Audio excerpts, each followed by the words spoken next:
Hello, welcome back to the David Watson podcast. In this episode, I got to speak with Stephen again, and we discussed gun owners of America,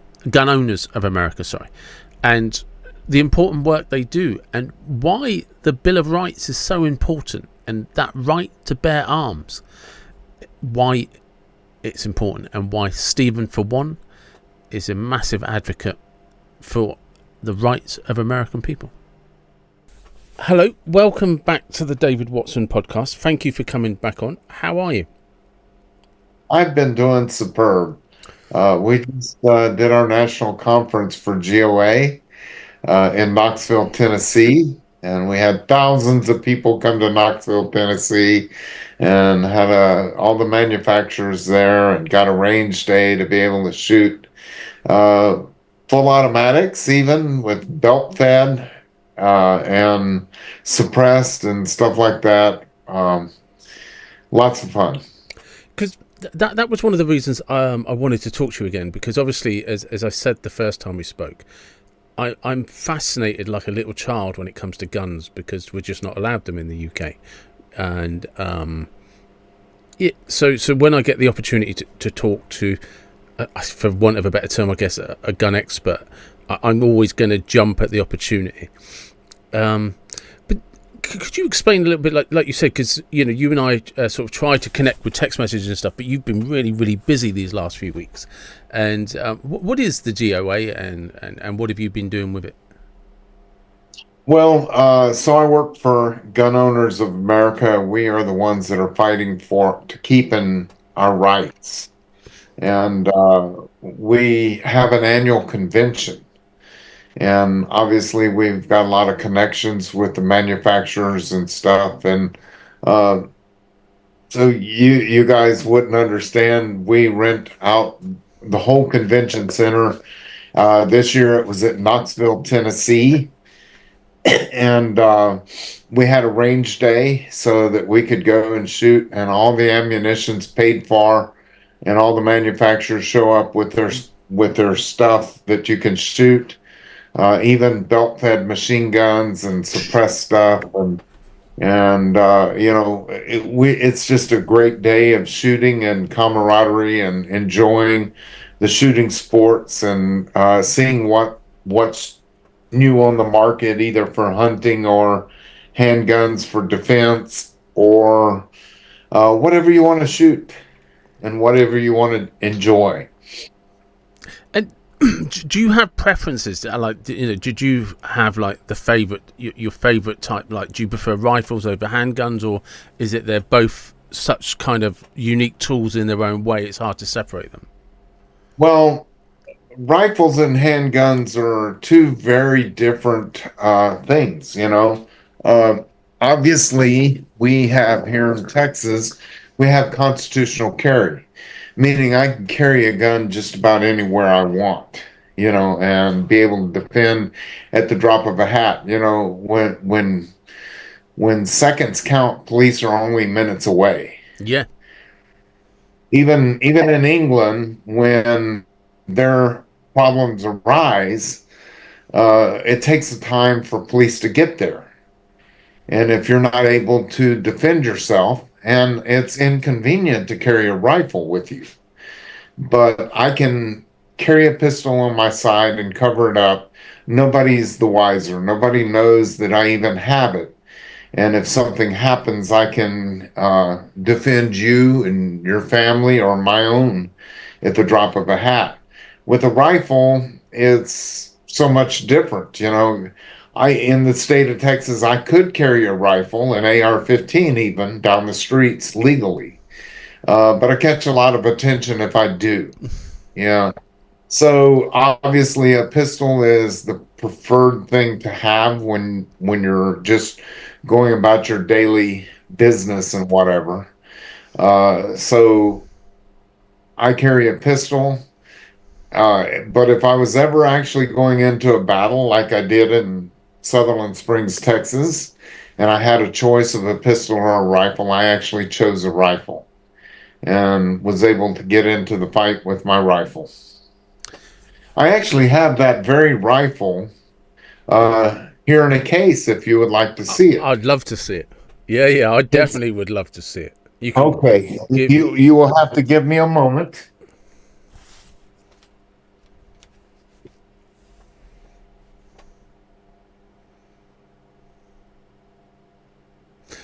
So for people on audio, Stephen is just getting his rifle out of the case at the moment, and he's going to talk us through that rifle and show it to us.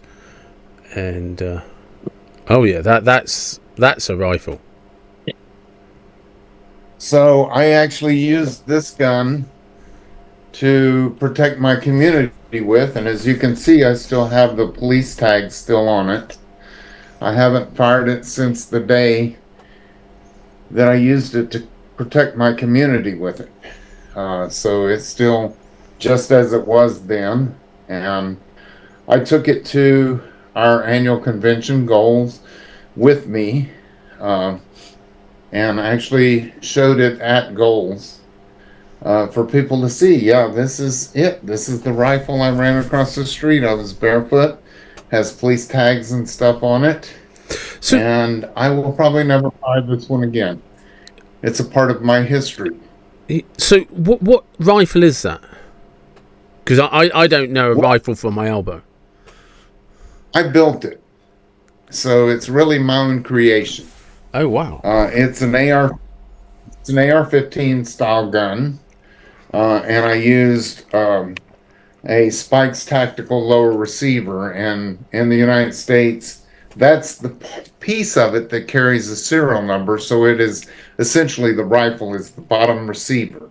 Yeah. I have a chrome line chromoly barrel to make it really light. I have a match grade trigger in it, which means it's a real light pull. I have an EOTech on it, which is a holographic sight. If you look through the glass, it shows a circle and a dot on the inside, and the dot is where the bullet hits. I have a flashlight on it because I used to hog hunt with it at Yeah. night. So it has a triggered flashlight. You push the trigger here and the flashlight comes on. I pulled all the batteries out of this so the batteries didn't go bad in it Yeah. after I got it back. So the sight doesn't work. The flashlight doesn't work now because I didn't want batteries corroding in it. But this is actually the rifle that I used to defend my community with. And I imagine, especially at the convention, there's a lot of like-minded people who principally understand the value of being able to protect your family and your community. We, here, I don't know if I went through this with you last time we spoke, but the different ways that our nations were founded Mm. uh, creates a different attitude. Uh, in England, you guys came of a monarchy. Yes. Your nation was formed of a monarchy, and the monarchs convinced you that they were more important than you are. It's about right. Yeah. And well, and I'm not blaming England for that because that's just the way it is. And the monarchs are protected. And yet you can't own a gun to protect you and your family. The United States, as you know, our nation was formed when we threw off a monarch. Yeah. We said we don't want to be controlled by a monarch. We don't want to be taxed just at a whim with no representation. And so we picked up guns and we fought that battle for our freedom. And once we gained our freedom, what did we do? We put a Winchester shotgun in the seat of a wagon. We put a Colt six shooter on our side and we moved west. And we couldn't call 911 moving west and building west.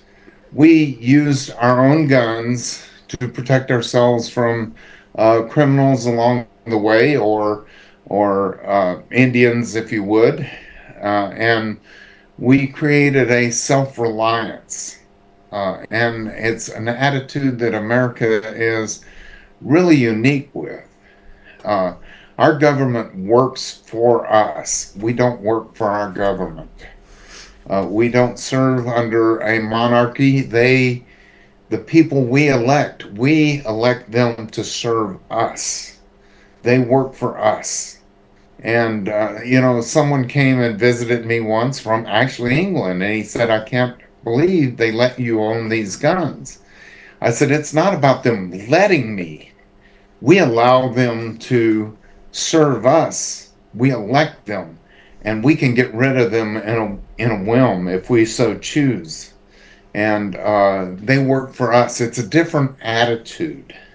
Our government works at our whim, and we don't serve a monarchy, never have. And it's just an independence. I think And I do think that's an important thing for people to understand, is that as America was developing, that there was a wilderness that your fathers, grandfathers, great grandfathers, whoever had to go out and find and explore, and they had to make what it was. Whereas we've got like 1,000 years of infrastructure. The roads you see today are just built on old roads. Do you know what I mean? It's so we've there's nothing called anyone around who can tell you, you and I were talking about Stonehenge. So it's one of the things that's significant about Stonehenge is that it's one of the oldest known settlements. So people have lived here for thousands of years. If I took you 8 miles south to Salisbury Cathedral, they built that in 1200. So there's just no one alive today who could even begin to tell you like where we came from or what it was about. I mean, I said Salisbury Cathedral was built around the 1200s, but that was the second place, because there was it's called Old Sarum, which basically means Old Salisbury, which is a hill fort, which was, they built the Salisbury Cathedral because the cathedral at Old Sarum, the bishop fell out with the military that were in the hill fort. So he said, well, I'll just build a new cathedral away from you, then I don't have to put up with any of your nonsense. So the settlements go back thousands of years, where in America, and I genuinely don't think Americans appreciate this enough, that you guys kind of, from all around the world, people got rid of the shackles and like, we've got to make this what we can, and just started going in a direction with no roads, no maps, no knowledge. We're just going to have to figure this out. And like you said, did something absolutely unique. And what's really funny, and I have a really good friend, and she now works for Gun Owners of America, and she's from England. Her name is Sue Fennell. And I was going, she lives in Pennsylvania, and I was going to Philadelphia for a rally one time, and she met me up there, and she took me to, see the Liberty Bell and stuff, and uh, the hall, and I remember touching the walls and said, our founding fathers were in this hall writing the Declaration of Independence and stuff. And she looked at me and laughed, and she said, "You Americans, I can't believe you're looking at 250 years of history in one building." She said, "We have buildings in England that's thousands of years old." Yeah. Well, and I agree with that. I understand that, but the history of our nation is there in Philadelphia. And a 250, 300-year-old building is unique to us, where it means nothing to y'all. But we know where our founding came from. Yeah. And, we understand that. And the fight to form this nation into what it was and stuff. And I truly believe it was inspired by God. But it created a totally different attitude of independence and stuff because of where we came from and where we're going to. And uh, I'm proud of our history, even though it's much shorter history than your history. But I think Um, some of your history is more fascinating than mine, and there's a couple of reasons. One is you have what I call a tangible history, in, like you said, you could touch the walls of the founding fathers. There will be people still alive today, and you might be one of them, who remembers their grandfathers or great grandfathers or grandmothers, great grandmothers, who can tell you what the Wild West, as it was called, what it was like. They can tell you what it was like to go down a dirt track because nobody had laid a train line. So there's people still alive in America who knew the people, who saw the infrastructure being built. Whereas, Absolutely. and I can't do that, because I can show you roads in my country that are thousands of years old.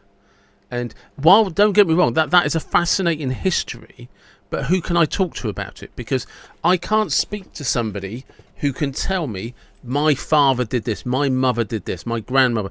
Nobody in the UK even knows if they're connected to somebody that built Stonehenge. Do you know what I mean? My great grandfather, and this was a very cool story. He had a third grade education. And I had my great grandparents, both my great grandfather and great grandmother, until I was in my mid 20s. Fantastic. And the story is my great grandfather had a third grade education, and they at the time the Great Depression was going on, and you had to wait for a stamp to be able to buy a car. And they waited for the stamp, and my great grandmother finally got the stamp through the mail, and she thought, "Oh, I'm going to take this stamp. We're going to trade it in. We're going to buy a car." She said, "I'm going to be like the rich people riding around town in a car." And back then, the roads weren't paved; Yeah. they were dirt roads. And my great grandfather got a ride into town to buy the car. And when he returned from town, he had traded the stamp for a truck. And the truck didn't even have a cab on it. It was just a truck. And my great grandmother said that was the ugliest thing that I had ever seen in my life. But my great grandfather had a plan. He traded that stamp and he didn't have to pay extra money for the truck. He just traded the stamp for the right for them to buy the car. And so he got this truck, and the roads were bad, so a truck was more practical anyway. And he took farm goods into town where the railroad ran so that he could take all the farmers' farm goods, what the crops that they grew, and he could take it into town and trade it for dried goods for the store and stuff to keep the community alive. And during the Great Depression, 1927, he bought the property that I exist on, that I live on today. It's fourth generation in my family. He bought it in 1927, coming up to a 100-year anniversary of that. And even my kids and my grandkids live on the same property that my great grandfather bought when everybody else was selling, because he had the knowledge that I don't need the car. I need a truck. I can make commerce with a truck. And he developed that, and with a third grade education, while everybody else was selling, he was buying things and keeping my community alive. And this is the thing, is that there was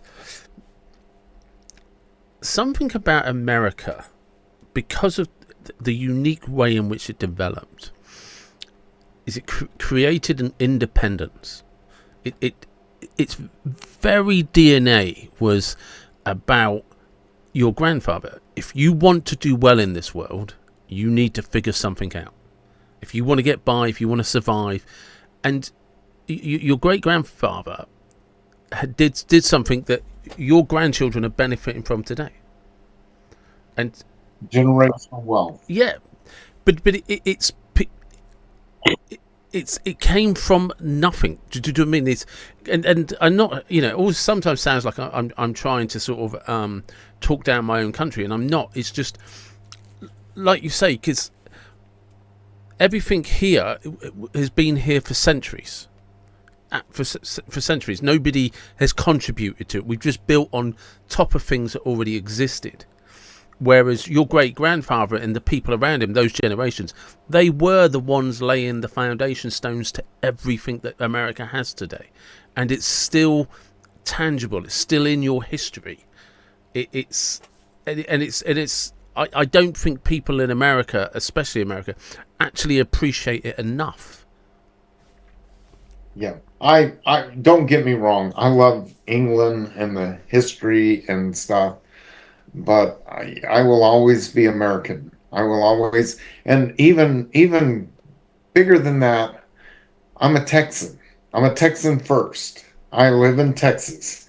Texas history and my family through Texas history uh, is ridiculous because I've done the genealogy and ran through Texas history. My great great great grandmother back there somewhere, Pamela Taylor, her and her family. She was a mother of six, and for some reason, she was wanted for murdering a sheriff. And there's got to be a story behind why a mother of six murdered a sheriff, but they fled from Alabama to Texas when Texas was part of Mexico and Mexico was trying to settle Texas. They said, if you move here, we'll give you a portion of land and you can build a farm on it and it'll be yours. And Pamela and her husband and her six children moved to Texas and started a farm. And then Mexico decided they wanted to take all the farms and stuff back and chase the settlers out, so breaking the contract. And so at the time, of course, you know the story about the Alamo Yep. and Goliad, and there was a significant point in that was called the Runaway Scrape, where all the women and children started running to the border, running away from Santa Anna and his troops, and all the men joined up with Sam Houston, and so. Uh, and I forget his name, but Pamela's husband and oldest son went to San Jacinto, and Pamela took all the kids and running for the border, and they were fleeing. And what happened at San Jacinto was the Texans defeated Santa Anna, and so that was my family involved in that. And later they brought the women and stuff. They were back on their farms. Texas won the independence, but they were fighting for the border of Texas and Mexico. And so we signed as a state of the United States to help fight the Mexicans back and make the Rio Grande the border of Texas. And at the time, Zachary Taylor, which was my great great great uncle, was a general. And Pamela's second son went to join his uncle, and they fought all the way back to Mexico City and signed the border of the Rio Grande as being Texas. So again, my family was involved in that. And Zachary Taylor went on to be president of the United States. Oh wow, And so that's my family history. that's amazing. You must be really proud of that. So I was part of Texas before Texas was part. My family was part of Yeah, Texas before it was a state. And even before it became its own country. that's. I mean, to My be family able to go was part of back that. that far, because it's the And, birth of everything. and my great great uncle was a Texas Ranger. Oh wow. Because yeah, the Texas Rangers, they were. Can you give me the history of the Texas Rangers? Because the only one that I really know anything about, and his name has slipped me, were the ones with the two that got Bonnie and Clyde. Um, Yep. Hammer. yeah. Hammer. Texas Ranger Hammer. He's the one that got Bonnie and Clyde. Yes. And he was a Texas Ranger. Texas again fought for its independence from Mexico and won. And people say, oh, well, that was just the United States. No, it was not, because we had what was called the Texicans, which were Hispanic Texicans that fought for the independence because they were promised that their farms that they created would be theirs. And then Mexico decided to take it over. And so Texas said, no, we're going to fight for that. And we fought for our independence and stuff. And later, like I say, we joined the United States to help fight the Mexicans back and establish our borders of Texas and stuff. We have a really, really rich history in Texas. And so, uh, you know, It is no, it's, and my so inclined in that too. it is and it's amazing to be able to talk to somebody whose family actually at the very seeds, and the roots to Texas itself. And because again, like I said, I don't think people appreciate that the USA today is not how it started. It kind of expanded, and there was a sort of a continuous expansion for a couple of hundred years, and then it kind of like there were independent states, weren't there, before they kind of finally settled under one president. Well, so we are, in a sense, according to our Constitution, if you read the Federalist Papers and the Anti-Federalist Papers, Anti-Federalists didn't want the federal government to actually have too much power over the states. So, what each state kind of is, according to our Constitution, is its own little nation combined with one president. So, the federal government has limited control over each state by design. One state to another can have different laws.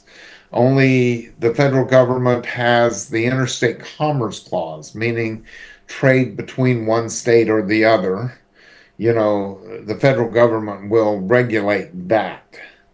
But, as far as like abortion, Texas has very strict laws pertaining to abortion. We don't recognize just abortion at any reason, where if you go up into the northern, more liberal states, you can have an abortion for any reason you choose. I mean, if you're having a girl and you want a boy, you can have an abortion. Yeah, And so each state is a petri dish, if you will, of rights and stuff. And different states have to, but the founding fathers set forth the Bill of Rights, which these Bill of Rights, all states are supposed to adhere to the Bill of Rights, which is freedom of religion, freedom of press, freedom of to assemble, and freedom to address grievances against your government, the right to assemble, all in the First Amendment. The Second Amendment is the right to bear arms and the right to own guns and stuff, and things like that. The Bill of Rights is the supreme law of the United States, and then each state can have different variants of different laws and stuff on their own. If it's not covered under the Bill of Rights. And so our Second Amendment gets attacked in some states. Gun owners of America are fighting in those states to say, no, the Bill of Rights, the Second Amendment says you must adhere to these. So that's been under attack. And the Second Amendment isn't a secondary right, you know. It's part of the Bill of Rights, and there's difference between a right and a privilege. yeah. And the Bill of Rights, Bill of Rights, not a Bill of Privileges. Privileges can be taken away, but rights cannot. What reason are people trying to, or what reason do they give for trying to take away people's rights to bear arms? Well, they think it will make a safer community if no one owns a gun. The problem is we have over 400,000 guns, or no, I'm sorry. Yeah, it's like 400 million guns. 400 million guns in the United States. There's no way you can get all the guns out of the United States. Uh, People that are criminals, we have a higher number of guns than we do population in the United States.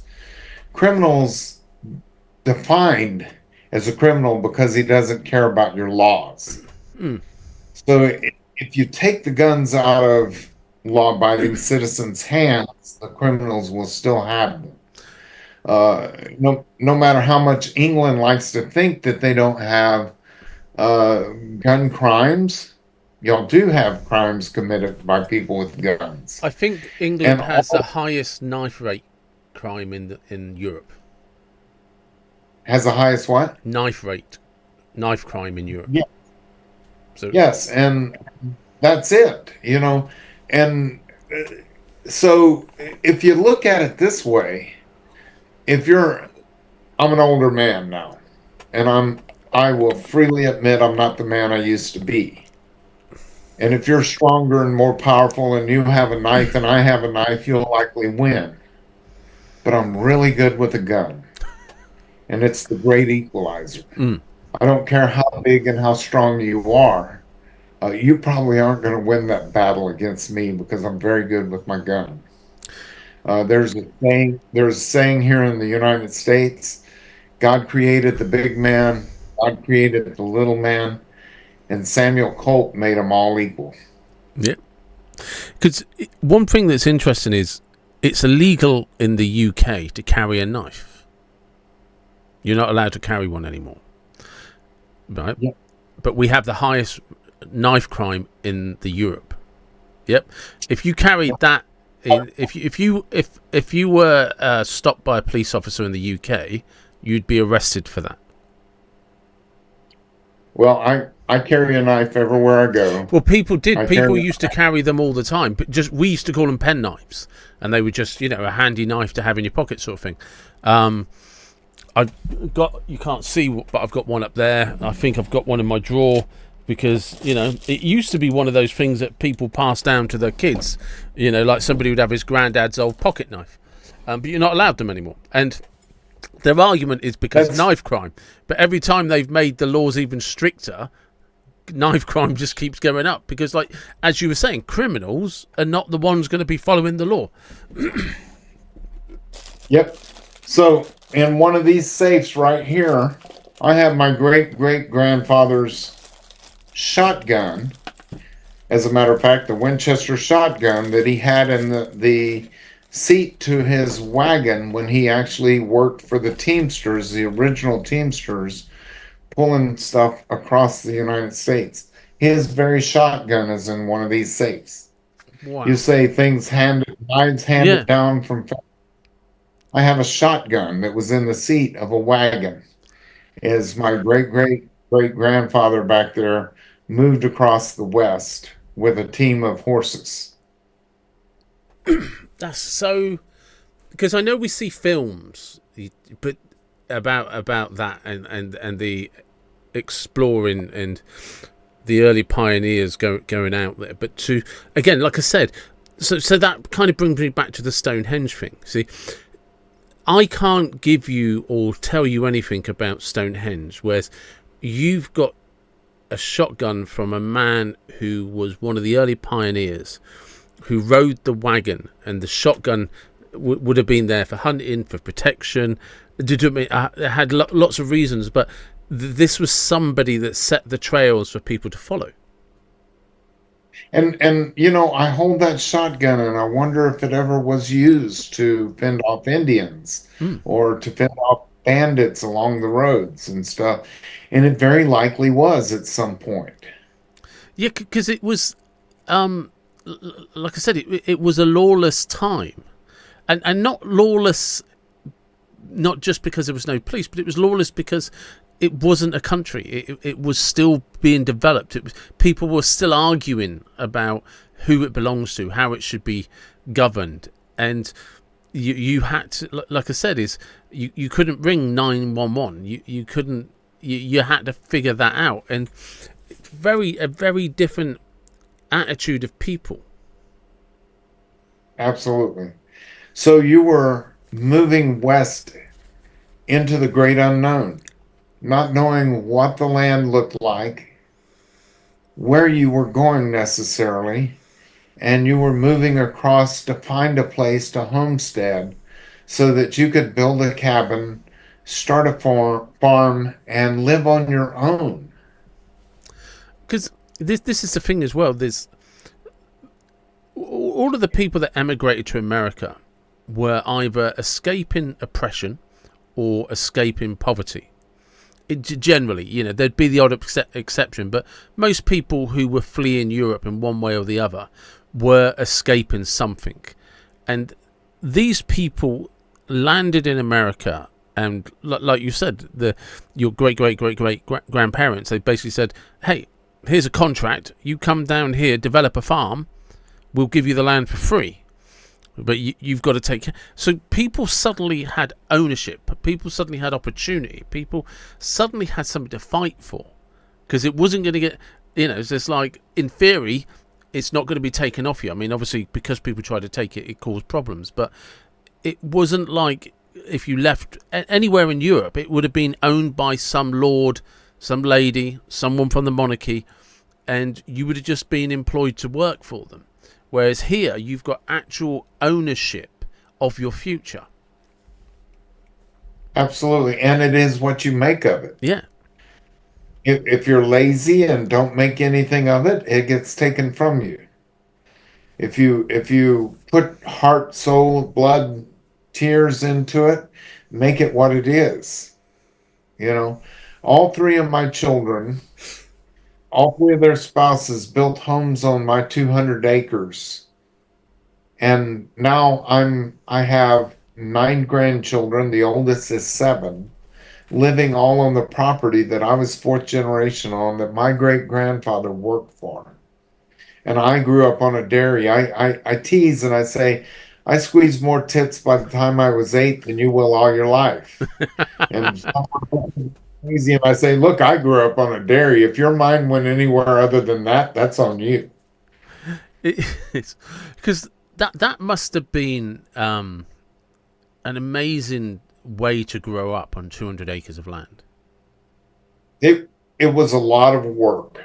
Yeah, of A course. dairy is something that is you milk we milked roughly 125 head of cattle, and you have to milk them twice a day. You get up at 3 o'clock in the morning so you can get the cattle in by 4 and start milking. You get wrapped up the milking by 10, and then you have to put out hay, and then you get back to the house to have lunch and catch a little nap until 3 o'clock in the evening, where it all starts over and ends at 10 o'clock at night.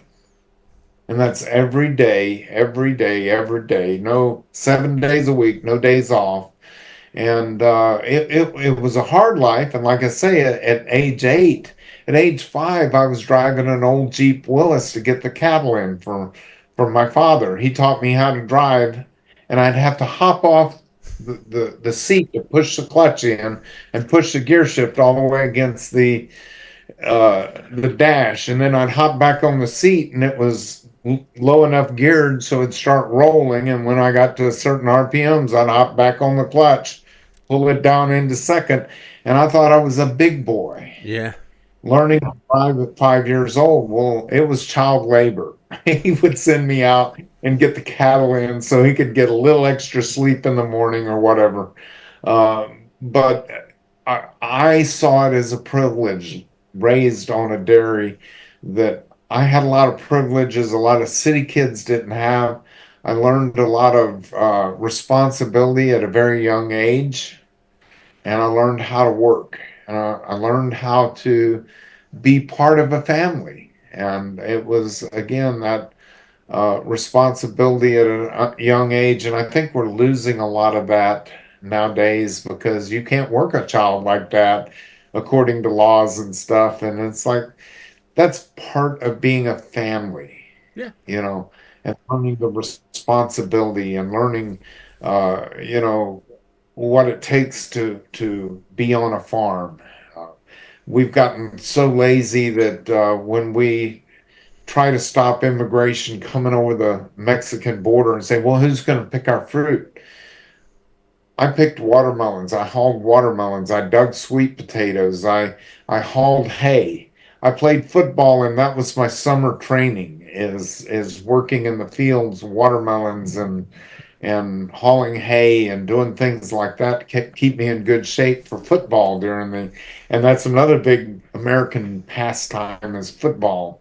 And not football, what you call Yeah. football, but the rough and tumble football. And so, it's a little slice of, especially Texas. Football is so big in Texas, and you've had series called Friday Night Lights and stuff, talking about Texas football and things. It's country life. What was when you were a child then, growing up? Who was on the farm?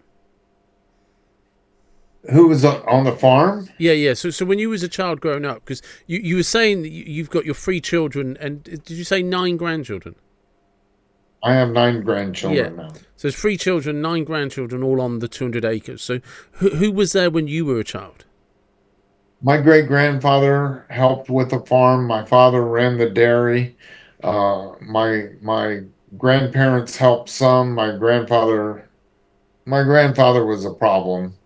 Uh, you know, Unfortunately, my grandfather was nothing but an alcoholic and whatever. But my great grandfather and my father and us boys, my brother and I, ran the dairy. We milked the cows. We took care of the cows. We plowed fields and planted oats for the cattle to eat and stuff. And so, and obviously, my mom was part of that also. But it was a family farm, and we took care of the farm. And my mother and father took care of my great grandparents when they were old enough they couldn't take care of themselves. And uh, so I learned a lot of responsibility helping take care of them when they couldn't take care of themselves. And that's what family does. We don't just depend on the country to, welfare or Medicare or whatever to take care of our parents and stuff. The government systems aren't, kind of nowadays take the place of what the family did, and we've advocated and done away with that family unit that took care of each other and fought for each other. And in some ways we still do. We homeschool our children, and now our children are homeschooling their children. And that's something that probably isn't much in England, but here in the United States, it's becoming a really big thing. Is to and just by the way, if someone says, "Oh, what kind of quality education do your children get?" My daughter graduated from Texas A&M with a 4.0 GPA. You can't batter. You So, can't batter that, can you? You're not going to get that in the school system. Yeah, yeah, in England, I think you can homeschool children, but it's not easy. Do you know what I mean? Because well, we have laws about school attendance and stuff like that. So I'm not state of sure. Texas is probably the easiest state in the nation for homeschooling your children. And we have homeschool networks that you can join. You don't have to, but you can join them and, meet like twice a week or whatever. And part of it is as a parent, uh, you have to teach at least one class, you know. And so the parents' participation in a homeschool co-op and things, I think this is the way to go because our public education system is broken here in the United States. They try to indoctrinate your kids more than anything, It's and they crept don't into the teach UK as well. they don't teach the history Mm, of the nation. yeah, They don't teach founding fathers. They don't teach the Bill of Rights anymore and stuff. And our sense of everything that I've been talking about Yeah. uh, is forgotten. Well, because And that American individualism. we have this thing in the UK that really gets on my nerves because they talk about slavery. They don't talk about the United Kingdom was the first country to outlaw slavery around the world. Or how about the men that died to in our American Yeah. our Civil War? Mm. This is this is the point that they don't tell any side of the actual history. The British, Great Britain lost a third of its navy attacking slavers who were trying to sell slaves, and they never talk about white slaves, the Irish slaves, the English The slaves, the Italian slaves. They never talk about Irish them. was a horrible thing here in the U.S. Yeah. So they literally they never talk about West African slaves were sold by West Africans. Nobody jumped off a boat to go and gather them up. They were on the Oh, or yeah. the fact that here in the U.S. we had black slave owners. Exactly, exactly. You know, and they talk about colonizations. It was the colonies that outlawed slavery. They don't talk about there's more slaves today than there's ever been in history. Oh, absolutely, No, absolutely, and nobody ever talks about that. that's a real inconvenient truth. So I agree with you. Homeschooling probably is the way to go. Something else I wanted to go back on, get back to with the Guns of America. When you go as a representative, what is it you're teaching people? Well, so my story matters because I used an AR-15, the very gun that they want to ban, to defend my nation, my community. And people say, well, you don't need an AR-15. Well, the guy had on class 3 body armor, Yeah, ballistic bulletproof helmet, and body armor. He had an AR-15, and he had multiple pistols. Had I not had an AR-15, I would have been in deep trouble. And in England, you have a little bit different situation than we do in America because we have a border with Mexico. mm. In Mexico, the drug cartels are ruling Mexico, and it's very obvious. And I knew I got invited to speak at an event where AJ Louderback, he was part of the Trump team during Trump's first um term, and Louderback was everything border security. And AJ Louderback spoke, and he scared me. He scared me bad. He said, "You need to understand." He said, "People think that America's selling the drug cartels the guns and ammunition, and that's not so. Because when they make a bust on the border, it's full automatic M16s and AK-47s, not semi-automatic that is legal here on this side. They have full automatic and they have rocket propelled grenade launchers when they make bust on them. They didn't get that from civilians on this side of the border. They're getting it through the black market."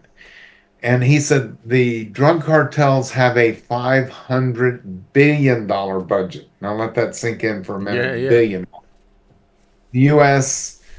total military budget is 700 million, and the drug cartels have a 500 or 700 billion, and the drug cartels have a $500 billion budget. He said they're buying influence in our politicians and in our media, and they want gun control because they're going to have all the guns they want. He said, let's consider this for just a moment that you can pass a law and everybody will take all these guns and turn them in and they're destroyed. Not only the good guys, but this is liberal nirvana. Let's pretend that all the criminals would march down, turn in their guns too. and all the good guys would turn in their guns. Now you have a nation totally disarmed except for police and military. He said, okay, again, he said, the drug cartels have full automatic machine guns and rocket propelled grenade launchers. So they're getting them through the black market. Let's play even farther the liberal nirvana. Let's say that we can dry up the black market. And now all of a sudden, these drug cartels can't get the guns that they have through the black market.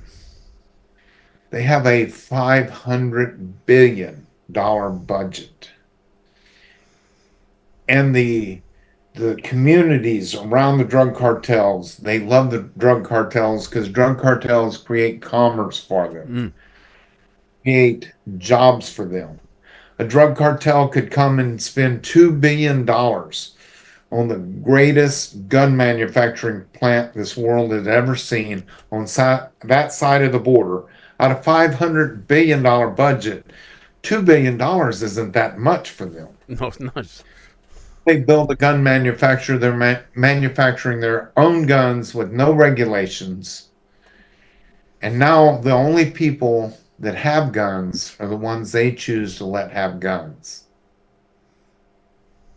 The only difference between this side of the border and the Mexican side of the border is we can own guns. They cannot. And the drug cartels rule the Mexican government, that side of the border. And that's proven time and time again. Even such that the Mexican president told Donald Trump, you cannot come over and raid the drug cartels. We would see it as an invasion. Why would she not let us take care of the drug cartels for her? We know why that is. Because she's on the payroll. Because this is the thing, isn't it? Is there's so many, we have this in the UK with liberals and this idea of a utopia where everybody gets along and everybody is nice. That's great, and you can have that as long as you put up some sort of defence that stops bad people coming in. That's how you do it. Is you have to have borders. You have to have some form of control that stops a certain type of person from arriving on your doorstep. During the Biden administration, and you can go look me up on YouTube at the Barefoot Defender. Or Barefoot Defender actually is my YouTube channel, and I quit doing it, but those videos are still up. I went down to the border, and during the Biden administration, and I filmed them bringing in Roma, Texas, 800 a night across the border, unvetted, just bringing them across the border. And they were tying up all our resources at places where they were bringing them across. And then other places, they were saying, hey, look over here, watch this. And all our resources were going there. And then they were moving children into slavery and stuff across at other parts of the border, secretly. And they would all come across with a band on their arm. And that band meant that they had paid the drug cartels. And a week and a half before I went down to the border, the drug cartels caught a man trying to come across the border without a band on. They drug him down to the edge of the river. Again, the Rio Grande is the border. And in front of our National Guard, on the Mexican side of the border, they gutted him alive. They opened him up, pulled his intestines out with him screaming. And then they cut his head off and left his body and his head on that side of the border to tell everybody, this is what happens to you if you don't pay us to come across the border. And anyone that can't pay, they will bring you across the border, but you have to guarantee you'll do their biddings on this side of the border. They may have come over with good intent and not being criminals. But at some point, the drug cartel's going to ask them to run drugs or to run human traffic on our side of the border and to create criminal activity on our side of the border. And that's the cost of you coming across the border is the drug cartels can. And we interviewed a probably about a 14-year-old boy that had moved across unaccompanied. And he said they came up and the government, the Mexican government, put them in a warehouse with nothing to eat, nothing to drink, smoldering heat inside that warehouse. And they stayed there an entire day. And then at night, the drug cartels came and picked them up, put a band on them, made them guarantee whatever, and then moved them across the border. That tells you right there. The Mexican government put them into the warehouse. The drug cartels picked them up and took them to the border and got them across the border. That tells you right there that the Mexican government is working directly with the drug cartels to infringe upon our border. And the Biden administration was allowing that to happen. It is. It's what I find interesting is even in this country, people are so polarized by, you know, I remember when Donald Trump first became president, we had marches in this country with people saying, marching, not my president, not my president. You're like, it's not even your country. Like, how, Not even yeah, it's just like, how bad has this mental illness got? and you don't even know what's going on in this No, country. You don't truly know what's going on in this country to say not my president. How about you figure out what's going on in this country before you even have, and then you still don't have a voice because it's not your country. yeah, you're not an So American citizen. You live in the United Kingdom, and you've got up on a to go and march saying not my president. And you're just like, I how, tried to show someone my video. He said, I don't believe that they're moving people across the border like that. I said, I have a video. He said, well, you can make a video, do whatever he wants. I said, I don't have a production company to film this and enough people that to show it coming across the border and our National Guard helping that. I don't have some kind of production company that I could produce that. yeah. He said, I just don't believe it. And he didn't want to see the video. Well, you don't want to see the proof. Yeah, this is it. They don't want the evidence. They don't want to see it, and I think this is. They can live with it. That's all they want. Ignorance is bliss. You're happy. You don't know this is happening. You're happy. You can shut that out. And this is Doesn't- something I find. I you know you can't do it, but I'd be interested in is how would you explain to your great grandfather that person?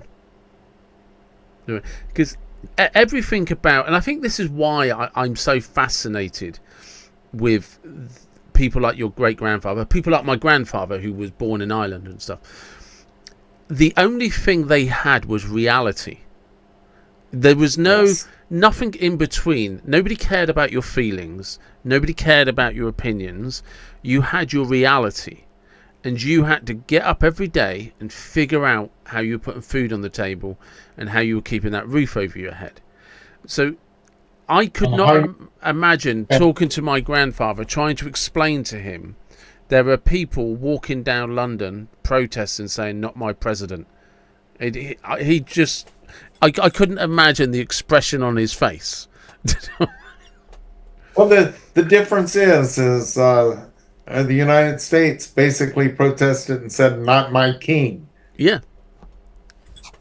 But, you know, how would you explain to your great grandfather that there are people that refuse to accept that this is going on the other side of the border, but when you offer to take them down there and show you, they say no because you're lying.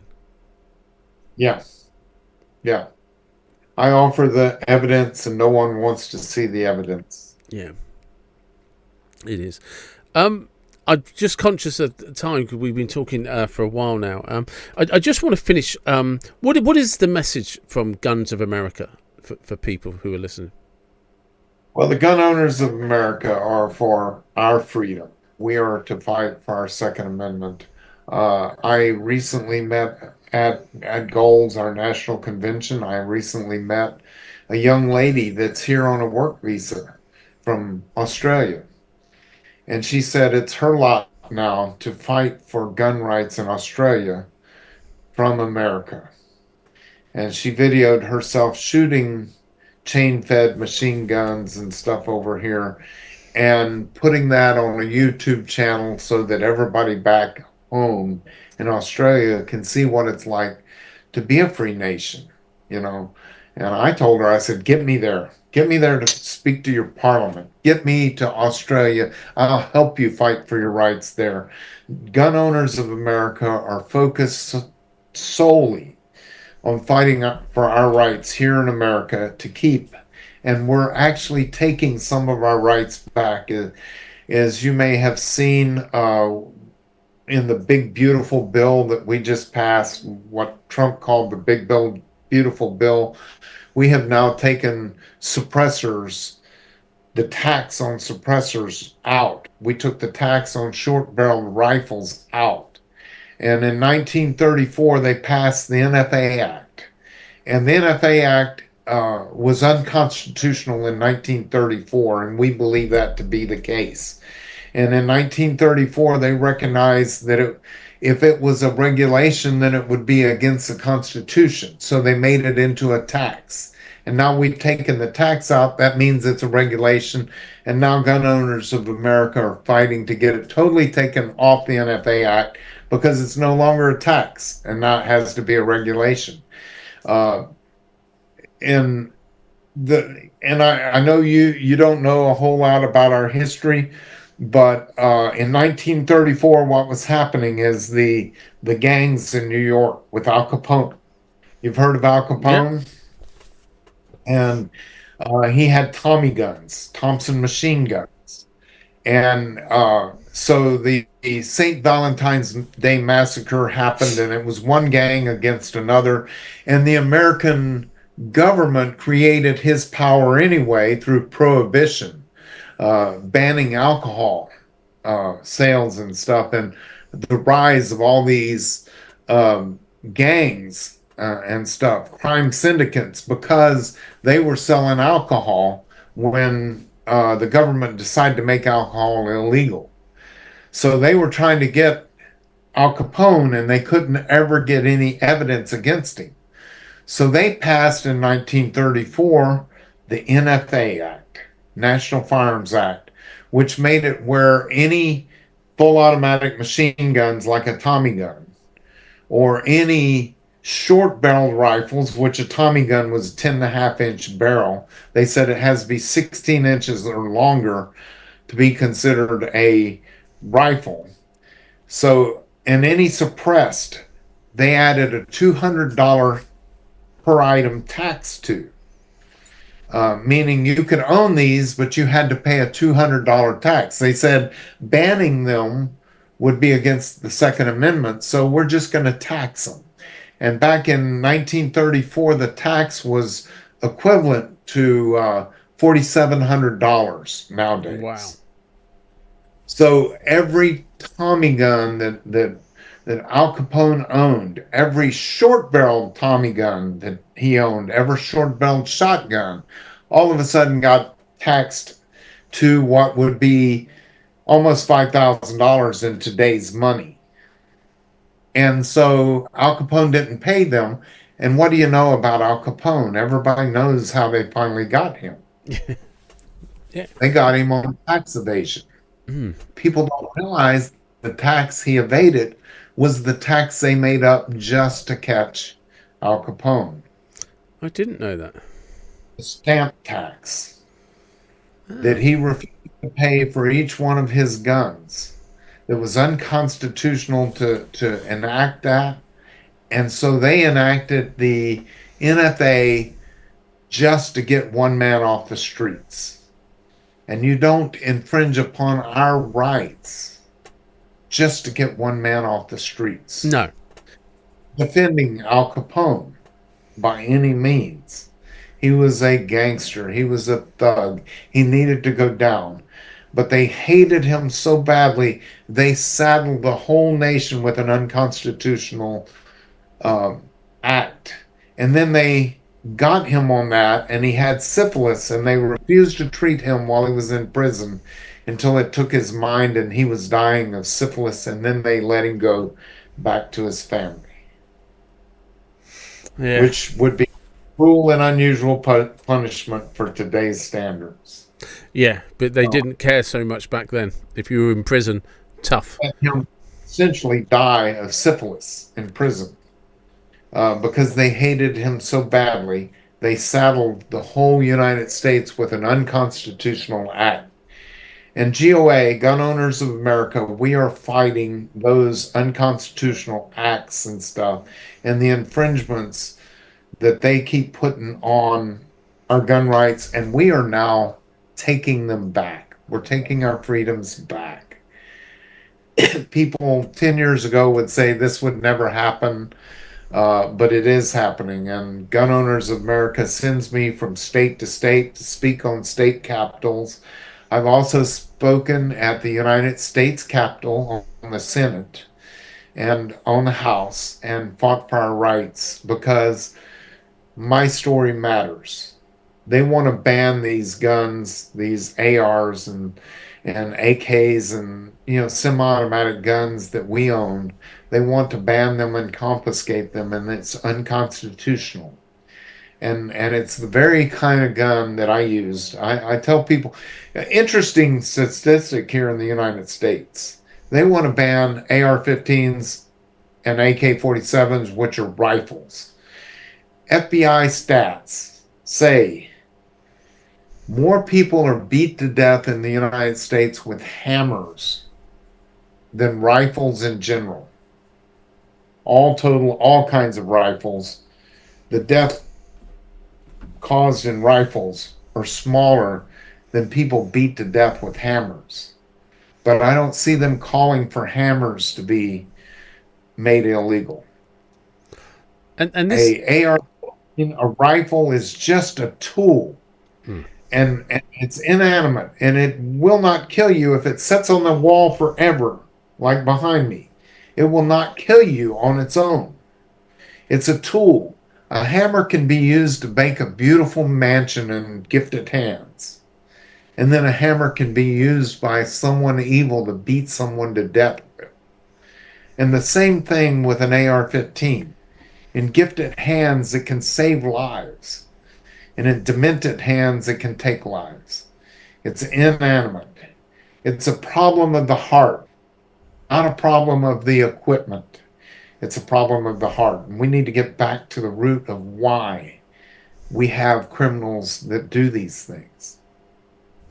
And that gets back to the Bible, and we could have a whole brand new discussion on that, because I believe that there's evil in this world, and the Bible talks of it.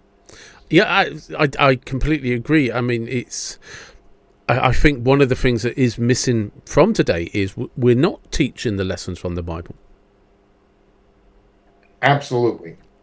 Absolutely. The United States and probably the 60s banned the Bible from taught in public education. We've taken God out of our educational system, and that's a mistake. We are a Christian nation. Our founding fathers mentioned God in our Constitution and in their writings. They were inspired by God. Washington himself, when they wanted to set him up as a king, King George in England said, if he steps down from power, he is indeed inspired by God. And Washington did. Washington refused to have any big statues made of him because he believed it was an engraven image and for people to worship, and he wouldn't have statues. That's why there's a Washington monument, and it's a big pointed needle to the sky. And Lincoln has a big statue in the Lincoln Memorial.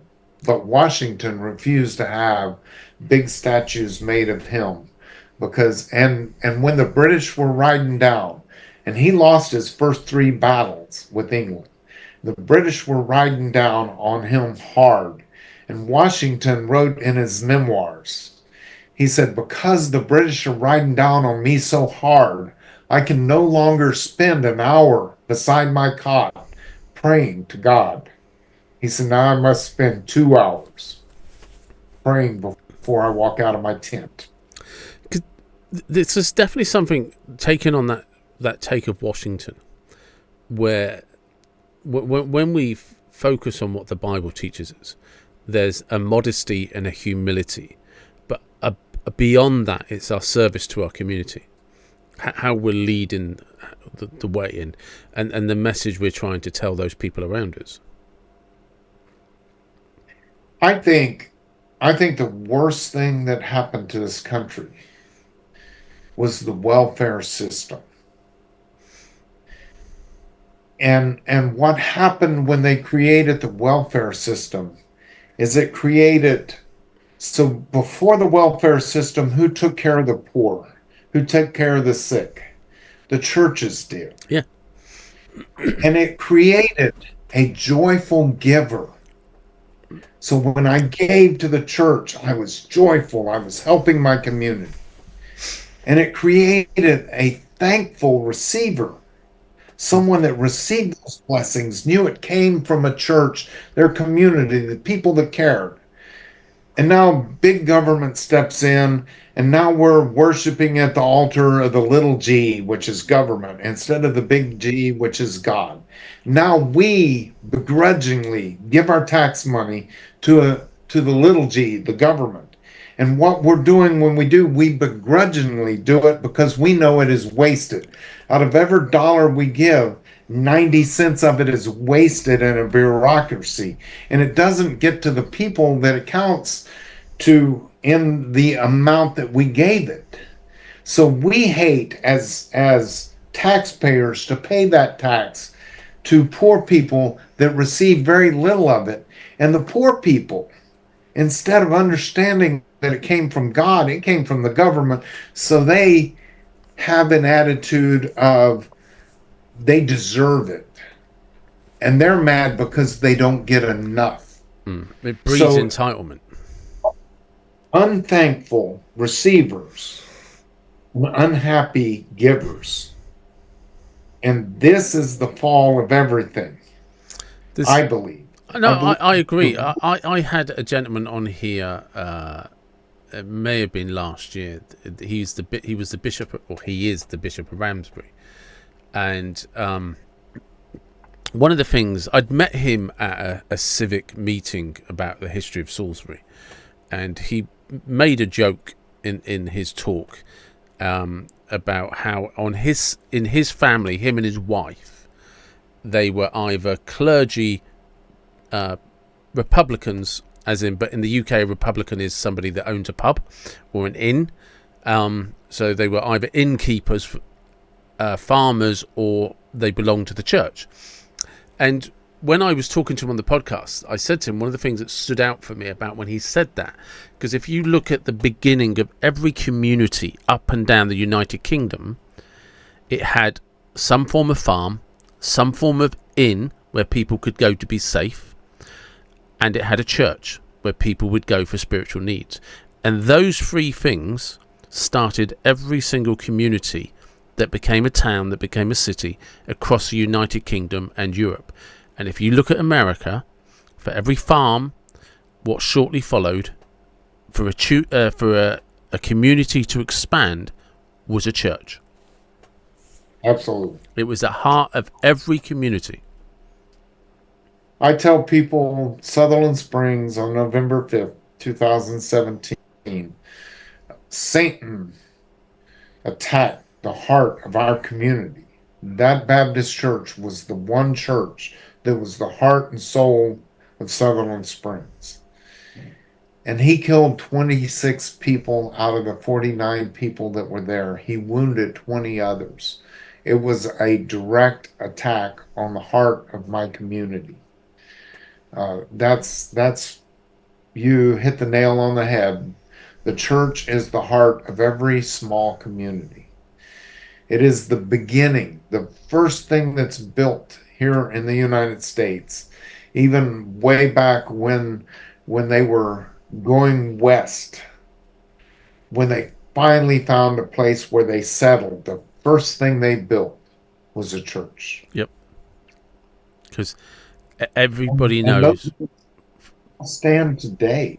Yeah, but everybody knows and they knew it back then. For a community to thrive, it needed spiritual guidance. Absolutely. And we're losing that. And again, I truly believe to be a joyful giver and to be a thankful recipient, you need to understand you're giving for God and you're receiving from God. You're giving from your bounty. Yes. You give to the government and you see the waste. It makes you angry and you're no longer a joyful giver. It's time to turn that back to the churches. The churches have given that to the government. Okay, fine, you're taking our taxes to do that, do it. And churches are no longer the center of that. They should be. Yeah, they should be. They should. And that is a wonderful place for us to stop. Stephen, thank you so much for your time again. I genuinely can't thank you enough. Please come to Texas. I will let you shoot a hog. And I want to do that. I do. If ever I get the opportunity to come to Texas, I'm definitely. You are top of my list, so that I can just. we can teach you how to clean a hog, and we'll cook some of it for you right there on the spot. You know, you become a skinner, a butcher, and everything all at once. And we can cook some of it for you and let you enjoy some of your own hunt. God willing, that we'll be able to do that one day. And there you go. That was Stephen, and we are going to hopefully catch up again later in the year, and we're going to talk about Jesus, the importance of faith. And again, we might not all share the same views about guns, but there is something deep to the founding fathers, deep to the message that they were trying to portray, what they were trying to get America to become. And Stephen, with his family's rich history in Texas, is a great advocate for that. And I'm looking forward to being able to speak to him again. And on that note, as always, for everybody that supports the podcast, thank you very much. And wherever you're from, whatever you believe, please do take care and be blessed. Thank you.